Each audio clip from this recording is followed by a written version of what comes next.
Hello everyone. Today's topic is contemporary South Asia.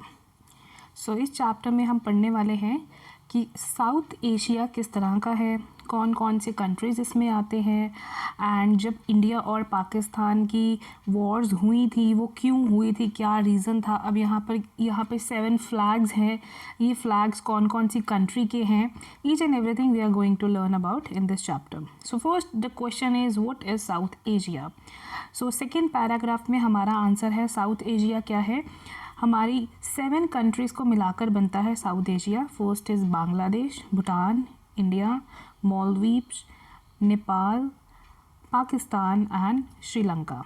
तो ये 7 countries का है हमारा साउथ एशिया।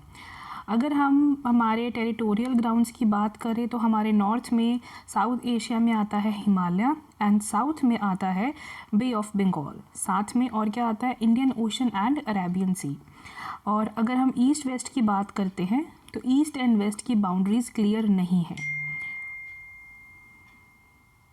इसलिए हम कोई भी कंट्री को इंक्लूड नहीं करते हैं। बट कुछ कंट्रीज़ हैं जो मानी आती हैं बट उनका नाम हम मेंशन नहीं करते हैं, जैसे कि Afghanistan and Myanmar are often included in the discussion of the region as a whole.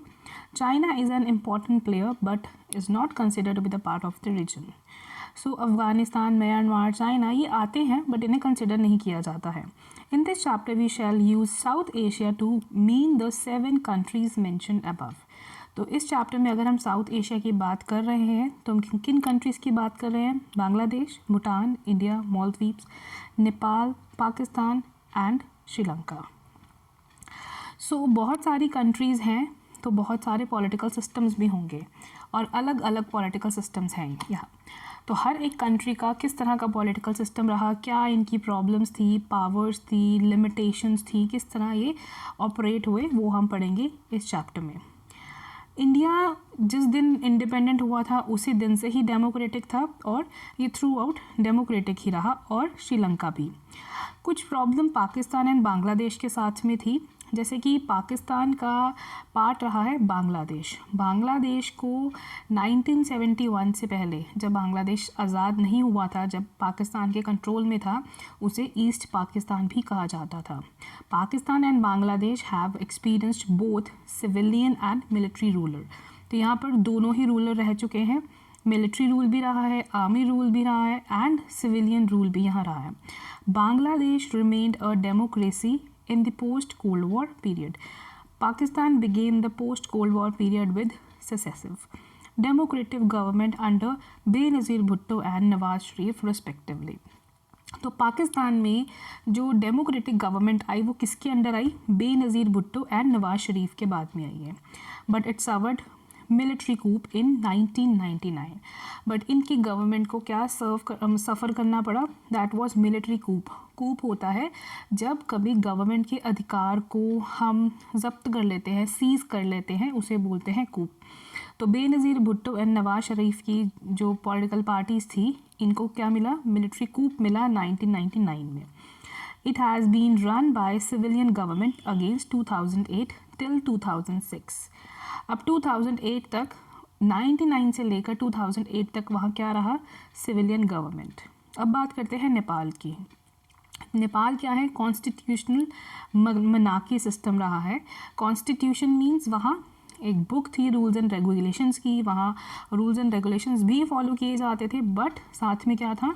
Raja system था, मनार्की सिस्टम। तो you will not right Raja system, you will write monarchy system. 2008 में मनार्की सिस्टम को ख़त्म कर दिया गया और वहाँ डेमोक्रेसी स्टार्ट हो गई। कुछ इस तरह के ही चेंजेस वहाँ और देखे गए, सिमिलर चेंजेस कॉन्स्टिट्यूशनल मनार्की के लिए 2008 में। मालदीव्स में 1968 तक रहा है सुल्तानेट। सुल्तानेट मीन्स सुल्तान का राज रहा है। When it was transformed into republic with a presidential form of government, और वहाँ पर फिर क्या हुआ? 1968 तक वहाँ रहा है सुल्तान का राज और उसके बाद में प्रेसिडेंशियल गवर्नमेंट वहाँ आ गई। जून 2005 में वहाँ पार्लियामेंट का थोड़ा सा मैं बोलूँगी चेंज किया गया। In 2005 June, the Parliament of Maldives voted enormously to introduce multi party system. तो वहाँ क्या चेंज किया पार्टी सिस्टम में? पार्लियामेंट में बहुत सारी पार्टीज़ वहाँ आ गई। तो जीती कौन सी party? The Maldivian democratic party, MDP dominates the political affair of the island and the MDP won in 2008। बहुत सारे वहाँ मिक्स रिकॉर्ड्स रहे हैं, बहुत सारे इंस्पिरेशंस पता चलेंगी हमें इस चैप्टर के बारे में, एंड किस तरह किस कंट्री में कौन किसने राज किया, किसका असैसिनेशन हुआ, मिलिट्री रूल क्या है, सिविलियन रूल क्या है, वो हम सब जानेंगे इसी चैप्टर में। Moving to the next page. Now the first thing we'll learn about in this chapter is the Pakistan. So Pakistan किस तरह की कंट्री है वो हम सब जानते हैं, एक मुस्लिम कंट्री है, वहाँ पर military rule, civilian rule, democracy सब रहा है। After Pakistan framed its constitution, General Ayub Khan took over the administration of the country.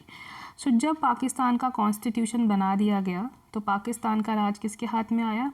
General Ayub Khan के हाथ में आया, और उसने खुद ब खुद को ही इलेक्ट करवा दिया, और सारा का सारा ऑफिस का काम किसके पास आ गया? अयूब खान के पास में। बट बहुत ज़्यादा डिससेटिस्फेक्शन थी लोगों की अयूब खान से, जिस तरह से वो वहाँ काम कर रहे थे, एंड फिर क्या हुआ? वहाँ पे मिलिट्री टेक ओवर हो गया, और जब मिलिट्री टेक ओवर हुआ तो कौन आया? जनरल याह्या खान। और जब याह्या खान की मिलिट्री रूल चल रहा था तभी इंडिया एंड पाकिस्तान की लड़ाई हुई। पाकिस्तान में बांग्लादेश क्राइसिस देखने को मिले 1971 में। बांग्लादेश क्राइसिस का भी नाम इसे दिया गया है। Pakistan faced the Bangladesh crisis and after a war with India in 1971 east Pakistan broke away to emerge as an independent country called Bangladesh. 1971 में ही जब यहाँ वहाँ थे रूलर थे पाकिस्तान के, तभी पाकिस्तान को बांग्लादेश क्राइसिस का सामना करना मिला। एंड कब था वो टाइम? 1971 में। उसके बाद क्या हुआ? After this an elected government under the leadership of Zulfikar Ali Bhutto came into the power from 1971 to 1977। अब भुट्टो के बाद में क्या हुआ? भुट्टो की गवर्नमेंट को हटा दिया गया, और किसने हटाया? जनरल ज़िया-उल हक ने हटाया, ज़िया-उल हक 1977 में। उनके बाद में general Zia faced a pro democracy movement from 1982 onwards and an elected democratic government as established once again in 1988 under the leadership of Benazir Bhutto.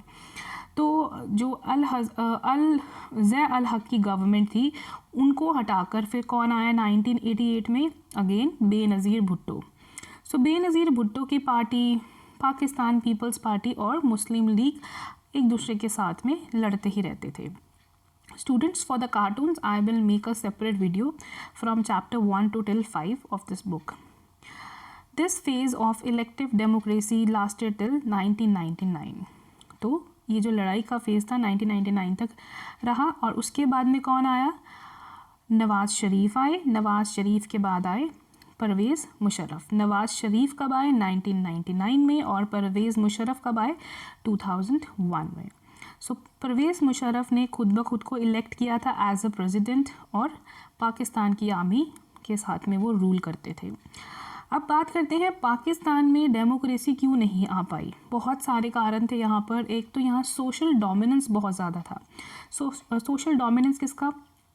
Military, land owners, aristocrats, high profile people. तो यहाँ पे इंटरफेरेंस बहुत रहती थी। हर किसी को अपना देखना था, हर किसी को अपनी डेजिग्नेशन देखनी थी। Everyone were behind their own goodness और for their own selfish motives. और यहाँ पर क्या प्रॉब्लम थी? यहाँ पर इंटरनेशनल सपोर्ट की कमी थी। बाकी कंट्रीज़ इन्हें सपोर्ट नहीं करती थी, और 9/11 के बाद में तो सबसे ज़्यादा क्राइसिस यहाँ आ गए, क्योंकि इन्हें नाम दे दिया गया था ग्लोबल इस्लामिक टेररिज्म। 9/11 के बाद में इस कंट्री को जो जितनी सपोर्ट भी थोड़ी बहुत मिलती थी वो भी बंद हो गई। तो ये कुछ कारण थे कि पाकिस्तान में डेमोक्रेसी क्यों नहीं आ पाई। अब बात करते हैं बांग्लादेश की। अब जैसे मैंने आपको पहले बताया कि बांग्लादेश पहले किसका पार्ट था? पाकिस्तान का पार्ट था, और इसे ईस्ट पाकिस्तान भी कहा जाता है। और बांग्लादेश ईस्ट पाकिस्तान कब से कब तक रहा? 1947 टू 1971 तक रहा। बांग्लादेश थोड़ा सा पार्ट है बंगाल का एंड थोड़ा सा असम का। The people of this region resented the domination of western Pakistan. अब यहाँ पर जो लोग रह रहे थे, क्योंकि वो पाकिस्तान के अंडर एरिया आ रहा था, तो वहाँ पर लोगों को बहुत ज़्यादा तंग किया जाता था, पाकिस्तान भेज दिया जाता था। And moreover the toughest thing for those people was that to learn Urdu. उन लोगों को फोर्स किया जाता था कि वो उर्दू सीखें, उर्दू लैंग्वेज में कम्युनिकेट करें। फिर क्या हुआ? लोगों ने प्रोटेस्ट स्टार्ट कर दिए। उन्होंने बोला कि उनके साथ अनफेयर ट्रीटमेंट किया जाता है, उनको उनका कल्चर नहीं मतलब शो करने दिया जाता, उनकी लैंग्वेज में उनको बात नहीं करने दी जाती। देन उसके बाद शेख मुजीबर आ गए। शेख मुजीबर रहमान ने अपनी पार्टी संभाल ली। एंड उसके बाद में क्या हुआ? शेख मुजीबर रहमान आ गए अपनी डोमिनेंस में। उन्होंने डिमांड किया एक ऑटोनॉमी का। Autonomy means self governed. उन्होंने एक अलग कंट्री का डिमांड किया। किसके लिए? बांग्लादेश के लिए। और उनकी जो पार्टी थी उसका नाम क्या था? द अवामी लीग, जिसके हेड कौन थे? शेख मुजीब थे। एंड जब इलेक्शंस हुए 1970 में, तो ये अपना इलेक्शन जीत गए। बट जो गवर्नमेंट थी वो वेस्ट पाकिस्तान से डोमिनेट थी। बहुत सब लोग ने मना कर दिया पाकिस्तान की तरफ से कि नहीं, हम शेख मुजीबर की गवर्नमेंट को नहीं आने देंगे, और उन्हें क्या कर लिया गया? अरेस्ट कर लिया गया। और उनके बाद में आए अगेन फिर से जनरल या खान। अगेन ये पाकिस्तान में भी थे, ये बांग्लादेश में भी थे। क्योंकि मिलिट्री रूल था, लोग प्रोटेस्ट कर रहे थे, रिवोल्ट कर रहे थे, तो बहुत सारी किलिंग्स हुई। किसने की? पाकिस्तान आर्मी ने की। इसकी वजह से बहुत बड़ा माइग्रेशन हुआ, लोग बांग्लादेश छोड़कर इंडिया में आ गए। और ये इंडिया के लिए भी बहुत बड़ी प्रॉब्लम थी, क्योंकि इतनी मैसिव क्वांटिटी में लोगों को संभालना इंडिया के लिए मुश्किल था। एंड इसी कारण इंडिया और पाकिस्तान की लड़ाई हुई 1971 में। And then Bangladesh east Pakistan फिर क्या बन गया 1971 में? बांग्लादेश ने अपना जब कॉन्स्टिट्यूशन बनाया तो वहाँ मेंशन किया गया कि बांग्लादेश का जो कॉन्स्टिट्यूशन है वो सेक्युलरिज्म, मतलब कि सभी रिलीजन एक हैं, डेमोक्रेसी, हम अपना रिप्रेजेंटेटिव खुद इलेक्ट कर सकते हैं, एंड सोशलिज्म पे था। बट 1975 में अगेन शेख मुजीब फिर से आ गए और उन्हें क्या मिल गया? किसी तरह से पार्लियामेंट का कंट्रोल मिल गया, और उन्होंने पार्लियामेंटू प्रेसिडेंशियल फॉर्म ऑफ गवर्नमेंट बना ली। एंड जितनी भी पार्टीज़ वहाँ मेंशन थी उन सबको निकाल दिया, और सिर्फ अपनी ही पार्टी अवामी लीग को रखा और जिताया भी। देन फिर व्हाट हैपेंड? उनका असैसिनेट कर दिया गया। स्टूडेंट्स, असैसिनेट होता है किसी हाई प्रोफाइल पर्सन, किसी स्पेशली पॉलिटिकल पार्टी का जब मर्डर कर दिया जाता है उसको बोलते हैं असैसिनेशन। तो उनका असैसिनेट कर दिया गया 1975 अगस्त में। फिर अगेन एक नया मिलिट्री रूलर आया बांग्लादेश में, ज़ियाउर रहमान, और इन्होंने भी अपनी एक पार्टी बनाई, बांग्लादेश नेशनल पार्टी, और ये भी इलेक्शन जीत गए 1979 में। फिर इनका भी असैसिनेशन कर दिया गया। इनके बाद में आए लेफ्टिनेंट जनरल HM अरशद को यहाँ पर पॉलिटिकल एक्टिविटीज़ करने की परमिशन दी ही नहीं गई, क्योंकि जो भी हक था, अधिकार था वहाँ देश में काम करने का, मिलिट्री के पास था। He was later elected as president for 5 years। तो अरशद वहाँ बांग्लादेश में 5 साल के लिए प्रेसिडेंट भी रहे हैं। Massive public protest made Arshad set up down in 1990, election held in 1991। अब क्योंकि ये एक जनरल थे, इनका अपना मिलिट्री रूल था और लोगों को पसंद नहीं था, लोगों ने रिवोल्ट किया, प्रोटेस्ट किया 1990 में, और 1991 में इलेक्शन वहाँ फिर से हुए। अब बात करते हैं नेपाल की। तो नेपाल तो हम सबको ही पता है कि वो जब एंशिएंट पीरियड में, अगर हम प्रिमिटिव पीरियड में बात करते हैं, तो वो क्या था? एक हिंदू किंगडम था। मॉडर्न टाइम में इन्होंने अपना कॉन्स्टिट्यूशन बनाया, और इनका कॉन्स्टिट्यूशन किस तरह था? मनाक कॉन्स्टिट्यूशन। राजा तो था ही था, साथ में कॉन्स्टिट्यूशन भी था। बट जो राजा था वो हमेशा मिलिट्री के साथ काम करता था, मिलिट्री के साथ मिलकर देश चलाता था, ताकि वो डेमोक्रेसी अपनी कंट्री से दूर रखे। राजा ने डेमोक्रेटिक कॉन्स्टिट्यूशन 1990 में एक्सेप्ट किया था। और वहाँ पर और कौन था? बहुत सारी डेमोक्रेटिक पार्टीज़ थी, जैसे कि मोइस्ट ऑफ नेपाल। अब ये कौन थे? ये मैं बात करूँगी, ये राजा के एंटी थे। ये नहीं चाहते थे मनाक सिस्टम आए और ये पूरे देश में अपना प्रचार कर रहे थे, अपना इन्फ्लुएंस लोगों में फैला रहे थे और डेफिनेटली लोग इन्फ्लुएंस भी हो रहे थे।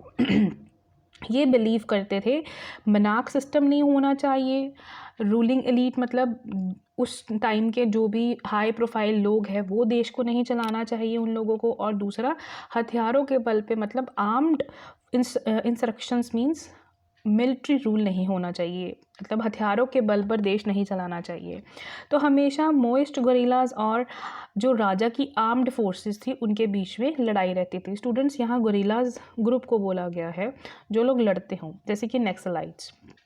For some time there was a triangle conflict among the monarchist forces and Democrats and the Moists। तो कुछ टाइम के लिए ये तीनों फोर्सेस एक दूसरे के अगेंस्ट लड़ती रहती थी। 2002 में क्या हुआ, राजा ने पार्लियामेंट डिसमिस कर दिया और क्या कर दिया, जो थोड़ी बहुत उम्मीद थी डेमोक्रेसी की वो भी चली गई। April 2006 there was massive countrywide pro democracy protest। तो लोगों को पता चल गया डेमोक्रेसी कैसी होती है, उनको नहीं किसी के नीचे ऐसे इतनी बुरी तरह से सफ़र करना था। तो 2006 में नेपाल में भी प्रोटेस्ट होने शुरू हो गए। The struggling pro-democracy force achieved their first major victory when the king was forced to restore the House of Representatives that had been dissolved in 2002। अब 2002 में राजा ने क्या किया था, गवर्नमेंट चेंज कर दी थी। ठीक है, कैसे की थी, उन्होंने पार्लियामेंट अबॉलिश कर दिया था, डिसमिस कर दिया था। तो 2006 के जितने भी प्रोटेस्ट थे उसकी लोगों ने जीत कैसे हासिल की थी कि उन्होंने वो सब चीज़ें रिस्टोर करवाई थी, जो चीज़ें राजा ने ख़त्म कर दी थी, द हाउस ऑफ रिप्रेजेंटेटिव जैसे कि वो सब वापस आ गया था। The largely non-violent movement was led by SPA, that is 7 Party Alliance। तो सबसे बड़ा किसने मूवमेंट लड़ा था नॉन वायलेंट, बिना हथियारों के? SPA, moist and social activist. ये थे नेपाल में डेमोक्रेसी लाने के लिए, मैं बोलूँगी प्रायोरिटी में सबसे पहले यही थे। सबसे पहले इन्होंने ही डेमोक्रेसी का एक विक्टोरियस स्टेप लाया था। The Maoist groups agree to suspend armed struggle, क्योंकि मॉइस्ट जो थे, नक्सलाइट्स जो थे, वो हथियारों के बल पे लोगों को मनाते थे, तो उन्होंने मान लिया कि अब वो हथियार यूज़ नहीं करेंगे। वो चाहते क्या थे, वो चाहते थे constitution to include the radical programmes of social economical reconstruction. वो चाहते थे लोगों का भला, गरीबों का भला, लैंड अच्छी तरह से डिवाइड हो, इकोनॉमी अच्छी तरह से फ्रेम हो, हर कोई पर्सन कमाए और सबका भला हो। All the parties in the SPA did not agree with this programme, but SPA में जितने भी लोग थे इस प्रोग्राम के साथ में अग्री नहीं हुए थे। The Maoist and some other political groups were deeply suspicious of the Indian government and its role in future of Nepal. In 2008, Nepal became a democratic republic after abolishing the monarch। 2008 में monarch system को, राजा system को totally ख़त्म कर दिया गया, abolish कर दिया गया। and in 2015 में नेपाल ने एक अपना अलग कॉन्स्टिट्यूशन बना लिया और उसे एक्सेप्ट किया, नया कॉन्स्टिट्यूशन बनाया। अब बात करते हैं श्रीलंका की। श्रीलंका को इंडिपेंडेंस मिली थी 1948 में। वहाँ पर भी बहुत सारे चैलेंजेस थे, सीरियस चैलेंजेस थे, एथनिक कन्फ्लिक्ट्स रहे हैं, लोगों की डिमांड्स रही हैं। इंडिपेंडेंस के बाद में श्रीलंका को सिलोन बुलाया जाता था। अब श्रीलंका में भी वही लड़ाई की ही प्रॉब्लम रहती थी। अब श्रीलंका में सबसे ज़्यादा लोग कौन रहते हैं, सिन्हालास। अब श्रीलंका के पास में है तमिलनाडु, इंडिया का साउथ, वहाँ से कुछ लोग श्रीलंका में रहने के लिए चले गए थे। अब सिन्हालास कहने लगे कि श्रीलंका हमारा है, श्रीलंका हमें बिलोंग करता है। तमिल्स कहते कि हम भी यहाँ रहते हैं, श्रीलंका हमारा भी है, और दोनों में क्या हुआ, कन्फ्लिक्ट हुआ। क्योंकि श्रीलंका में मेजॉरिटी किसकी है उसको देखा जा रहा था, उनकी बात मानी जा रही थी, इसलिए तमिल्स को निगलेक्ट किया गया। वहाँ मेजॉरिटी किसकी थी, सिन्हालास की थी, इसीलिए तमिल्स क्या हुए, निगलेक्ट हुए। उससे क्या हुआ, the neglect of Tamil concern led to militant Tamil nationalism. तो वहाँ पर तमिल्स ने अपना एक नेशनलिज्म स्टार्ट कर दिया। From 1983 onwards the militant organisation the LTTE, that is liberation tigers of Tamil Eelam. अब तमिल्स ने जो अपनी मिलिटेंट बनाया था, मिलिटेंट ग्रुप बनाया था, उसका नाम क्या है? Liberation tigers of Tamil Eelam. This is very important to learn students. LTTE, अब ये किस चीज़ के लिए फ़ाइट कर रही थी? ये डिमांड कर रही थी अपने लिए एक सेपरेट कंट्री श्रीलंका से तमिल्स के लिए। और क्या डिमांड कर रही थी उसमें? तमिल एलम, ये कंट्री के बारे में बताया गया है। LTTE ने श्रीलंका के नॉर्थ ईस्ट पार्ट पे बहुत बुरी तरह से कब्जा कर लिया था, वहाँ वो कंट्रोल करते थे। श्रीलंका की अब प्रॉब्लम पहुँची इंडियन ओरिजिन में, इंडिया के लोगों तक पहुँची। वो चीज़ इंडिया को भी बहुत इफ़ेक्ट की। So the Indian government should protect the interest of Tamils in Sri Lanka. तो ये बात पहुंचाएगी इंडियन गवर्नमेंट को कि इंडियन गवर्नमेंट आए, श्रीलंकन गवर्नमेंट से बात करे और उन्हें उनका राइट दिलवाए। बट इंडिया ऐसा डायरेक्ट नहीं कर सकती थी। इंडिया ने ऐसा कुछ किया, बातचीत की, but not the direct one. But in 1987 the government of India for the first time got directly involve in the Sri Lankan Tamil question. तो 1987 में इंडिया ने डायरेक्ट श्रीलंका से क्वेश्चन पूछा कि मेरे नेटिव्स का क्या, तमिल्स का क्या, इनका क्या आप डेवलपमेंट कैसे करोगे? India signed an accord with Sri Lanka and sent troops to stabilize relations between the Sri Lankan government and the Tamil. Eventually, the Indian army got into the fight with LTTE. अब India ने Sri Lankan government के साथ में एक agreement sign किया। Accord होता है agreement कि वो अपने ट्रूप्स माने ग्रुप ऑफ सोल्जर्स श्रीलंका में भेजेंगे ताकि वो वहाँ पर सिचुएशन को स्टेबलाइज कर सके। बट हुआ क्या? इंडियन गवर्नमेंट ने जो आर्मी भेजी थी वो LTTE के साथ ही लड़ पड़ी।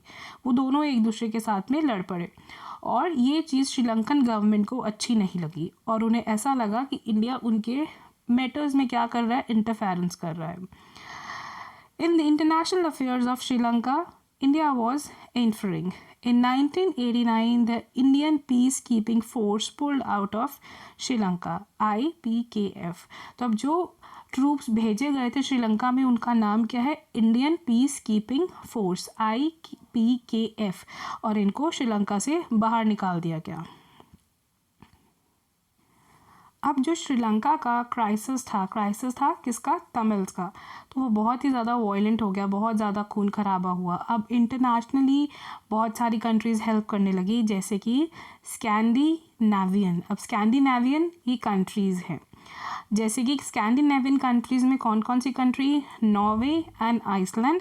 इन्होंने क्या किया? Norway and Iceland try to bringing the warring group back to negotiation. अब वैरिंग ग्रुप मीन्स जिन लोगों में लड़ाई हो रही थी। अब इन लोगों से उन्होंने अपील की कि हम बैठकर नेगोशिएट करते हैं, बातचीत करते हैं। एंड एट लास्ट क्या हुआ?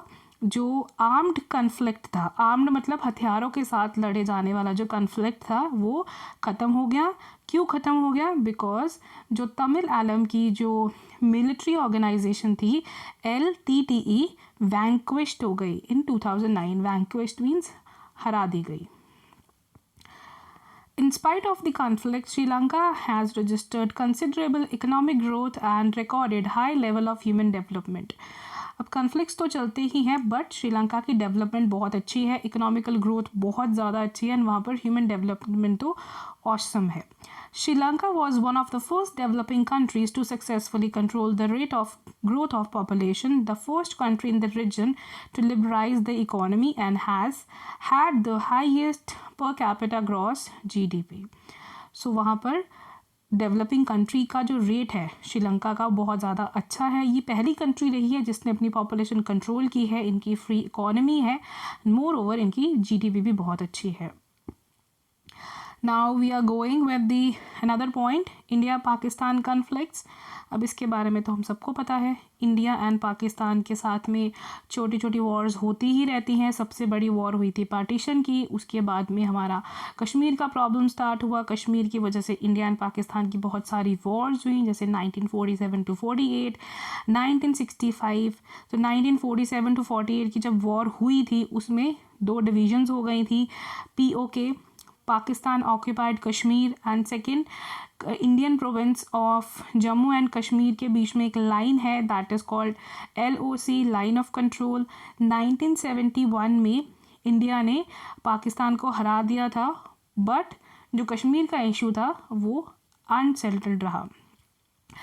इंडिया का कन्फ्लिक्ट अब कश्मीर को छोड़कर पाकिस्तान शाइचिन ग्लेशियर को लेकर भी है। दोनों कंट्रीज़ के पास न्यूक्लियर वेपन्स भी हैं और दोनों ने एक दूसरे पर मिसाइल्स भी डिलीवर की हैं। 1998 में इंडिया ने न्यूक्लियर एक्सप्लोजन किया था पोखरान पर और उसका रिप्लाई पाकिस्तान ने किया था शेगाई हिल्स पर न्यूक्लियर टेस्टिंग करके। अब इंडियन गवर्नमेंट ब्लेम करती है कश्मीर को कि वो इंडिया में इलीगल आर्म्स सप्लाई करते हैं, ट्रेनिंग करवाते हैं लोगों की ताकि वो आगे इंडिया के अगेंस्ट लड़ाई लड़ सके, प्रोटेक्शन देते हैं टेररिस्ट्स को। मोर ओवर ये इंडियन गवर्नमेंट सोचती है कि पाकिस्तान प्रो खालिस्तानी मिलिटेंट्स को हथियार भी सप्लाई करती है। इनकी एक एजेंसी है, स्पाई एजेंसी, जिसे हम ISI कहते हैं। हमने मूवीज़ में भी काफ़ी बार देखा है ISI, इंटर सर्विसेज इंटेलिजेंस। इस पे भी इंडिया ये इल्ज़ाम लगाती है कि ये इंडिया के अगेंस्ट सीक्रेट ऑपरेशंस करते हैं। अब पाकिस्तान गवर्नमेंट भी सेम ब्लेम इंडिया पे करती है कि इंडिया भी अपने ट्रूप्स या स्पाइज आसपास की कंट्रीज़ में भेजती हैं ताकि उन्हें पता चले कि पाकिस्तान में क्या हो रहा है। The government of Pakistan in turn blames the Indian government had and its security agencies for fermenting trouble in province of Sindh and Balochistan. So Pakistan भी ये ब्लेम करता है कि इंडिया ने पाकिस्तान की कुछ प्रोविंसेस मीन स्टेट्स, सिंध और बलूचिस्तान में भी कहीं ना कहीं कुछ ना कुछ कॉन्स्पिरेसी की है। Now the another conflict in which India and Pakistan were the sharing of water of what? Indus River। 1960 में उनका एक बहुत ज़्यादा फ्यूरियस, बहुत ज़्यादा गुस्सा भरा आर्ग्यूमेंट हुआ था रिवर वाटर इंडस की शेयरिंग पर।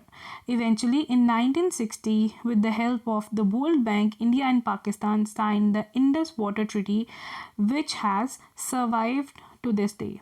तो उन्होंने वर्ल्ड बैंक की हेल्प के साथ में इंडस वाटर की शेयरिंग कैसे करनी है ये ट्रीटी साइन की। ट्रीटी भी हम यहाँ अग्रीमेंट ही बोल सकते हैं। The two countries are not in agreement over the declamation line in Sir Creek in the Rann of Kutch. The dispute seems minor। तो students, this is the map of India and Pakistan। अब हम यहाँ बात करेंगे sir creek, run of Kutch, ठीक है, ये कैसे लिंक्ड है। अब क्यों पाकिस्तान ये कहता है कि रन ऑफ कच्छ के साथ में जो सर क्रीक है उस पर मेरा हक है। You can see it well that यहाँ ये गुजरात लिखा है, डेफिनेटली इंडिया का पार्ट है। अब यहाँ सिंध एंड पाकिस्तान लिखा है तो ये पाकिस्तान का पार्ट है। तो ये जो टू लाइंस हैं ये कौन सी हैं? सर क्रीक को बाण गंगा भी कहा जाता है क्योंकि लैंड्स एक दूसरे के साथ में कनेक्टेड है और वहाँ से जो पानी आ रहा है तो वहाँ पे ये क्लेम हो रहा है, पाकिस्तान ये कह रहा है ये पानी मेरा है और इंडिया ये कह रहा है ये पानी मेरा है। सो स्टूडेंट्स, ये कंफ्यूज नहीं होना कि रन ऑफ कच्छ तो गुजरात में है और सर क्रीक और ये पाकिस्तान एंड सिंध कहीं और है। So that is why I have shown you the map of water war between Pakistan and India. Now students, will talk about India and its other neighbors। So first is Bangladesh। Bangladesh के साथ में India का water sharing का problem रहता है Brahmaputra and Ganga river में से। And more over, जैसे कि हमने पहले भी पढ़ा है, बांग्लादेश जब लिबरेटेड नहीं था, पाकिस्तान के अंडर था, तब बहुत सारे मिलिटेंट्स वहाँ से आते थे, इमिग्रेशन होती थी।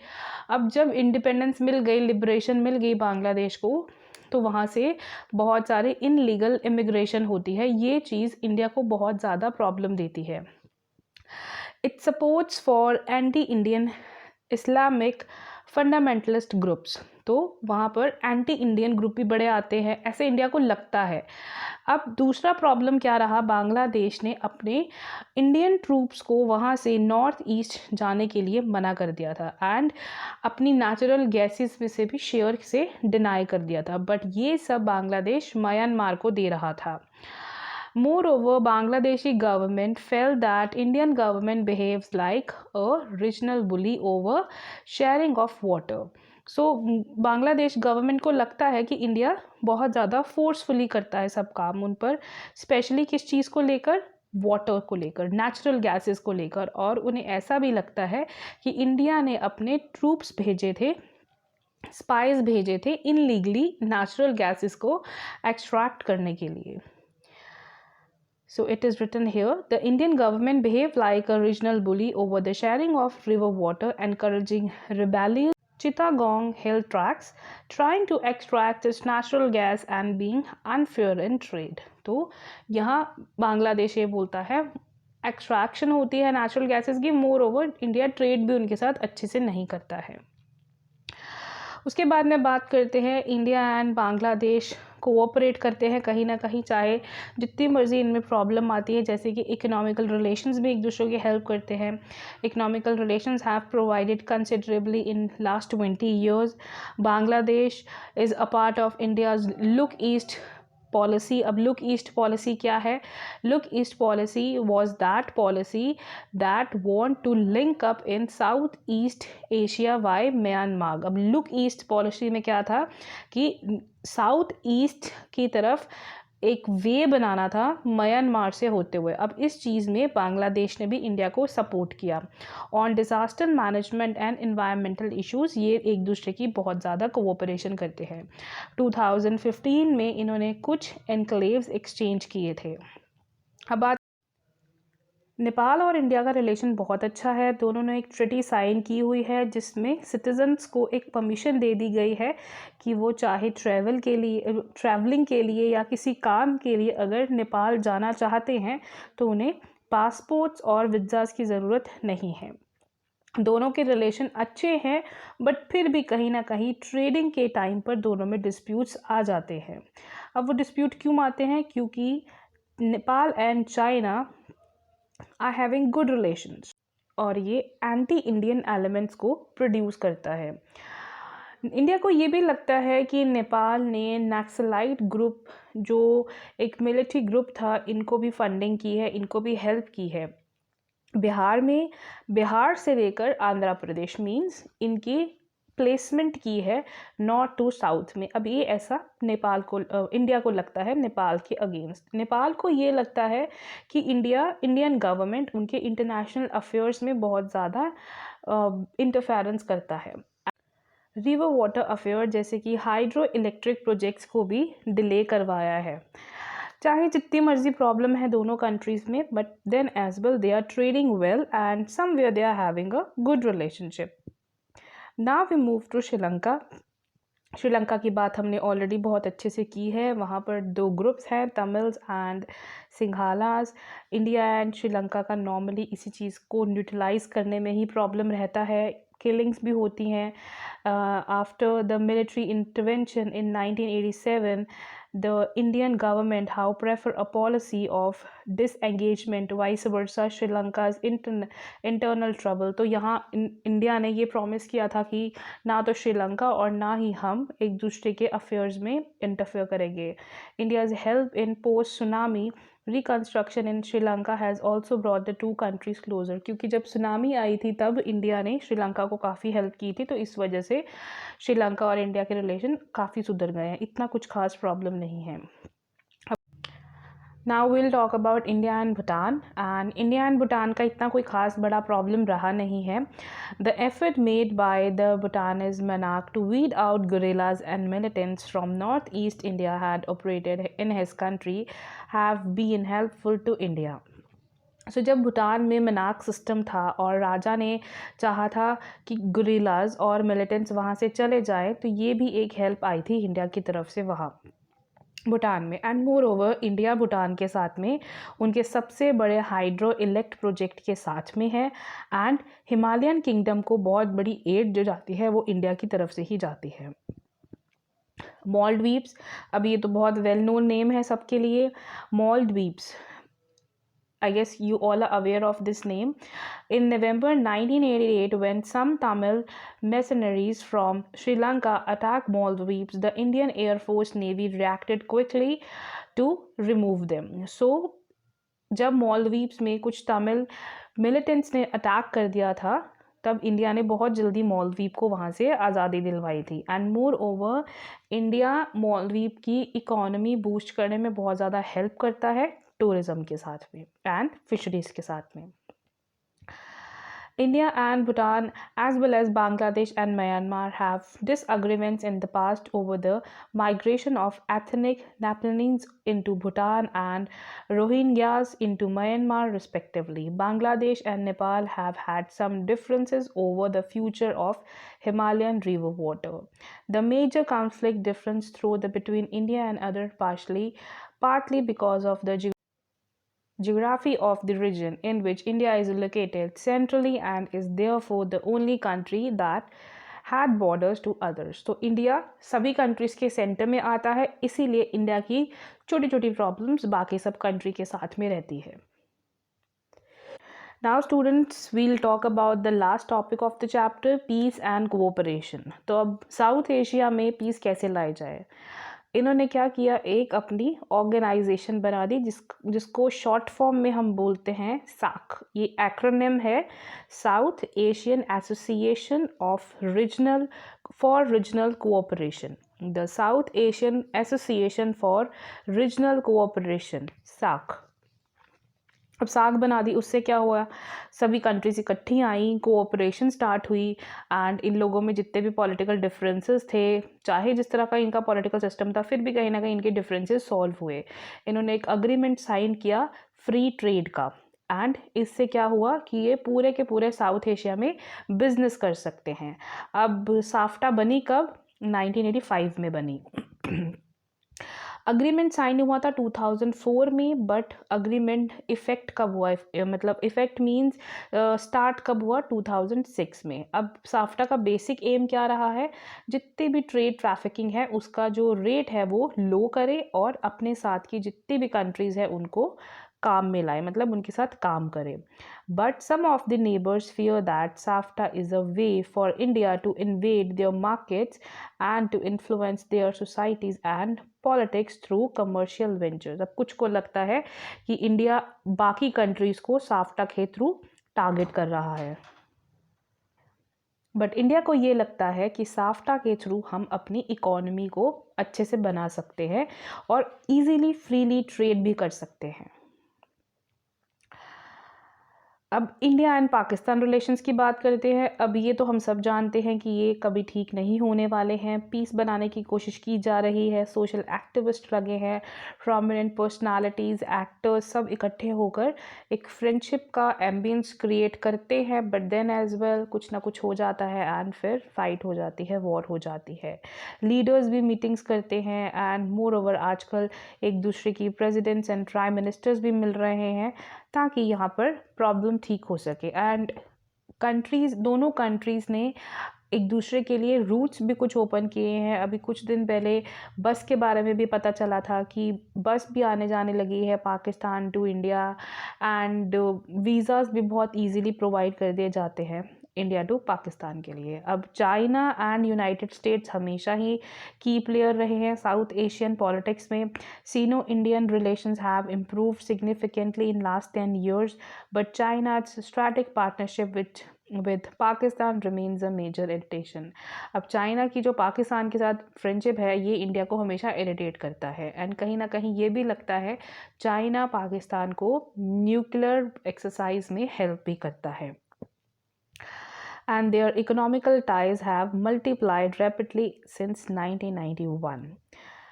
So now we'll talk about America involvement in South Asia. ये भी बहुत तेज़ी से हो रही है जब से कोल्ड वॉर हुई है. अब यूएसए के रिलेशनशिप्स इंडिया एंड पाकिस्तान के साथ कोल्ड वॉर टाइम तक बहुत अच्छे थे, बट 9/11 के बाद अमेरिका के रिलेशन पाकिस्तान के साथ में बहुत वर्स्ट हो गए हैं. Economic reforms and liberal economy policies in both countries have greatly increased the depth of American participation in the region.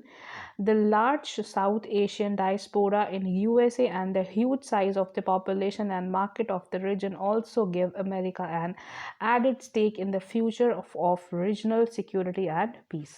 So दोनों कंट्रीज़ में पॉपुलेशन अच्छी है तो अमेरिका को ऐसा लगता है, दोनों कंट्रीज़ को ऐसा लगता है कि शायद अमेरिका को ऐसा लगता होगा क्योंकि यहाँ पर इकोनॉमिकल पॉलिसी अच्छी हैं एंड पॉपुलेशन ज़्यादा है, मे भी आने वाले टाइम में हमारे अमेरिका के साथ में यूएसए के साथ में अच्छे रिलेशन हो सकते हैं. However, whether South Asia will continue to be known as a conflict prone zone or will resolve into the regional bloc with some common cultural features and trade interests. So, हम यहाँ अपना chapter and करते हैं ये कहते हुए कि मे भी आने वाले टाइम में जो साउथ एशिया लड़ाई का एक घर माना जाता है, या ऐसे बोल सकते हैं एक ऐसी जगह जो कन्फ्लिक्ट प्रोन है, यहाँ पर लड़ाई बड़ी जल्दी हो जाती है, मे भी आने वाले टाइम में यहाँ पर पीस जल्दी आ जाएगी कुछ कॉमन कल्चरल फीचर्स की वजह से या ट्रेडिंग इंटरेस्ट की वजह से. So students, here I end my chapter. I hope you have understood the chapter, and for the cartoons till here from chapter 1 to chapter 5 I will post a video for only and only cartoons. Thank you so much.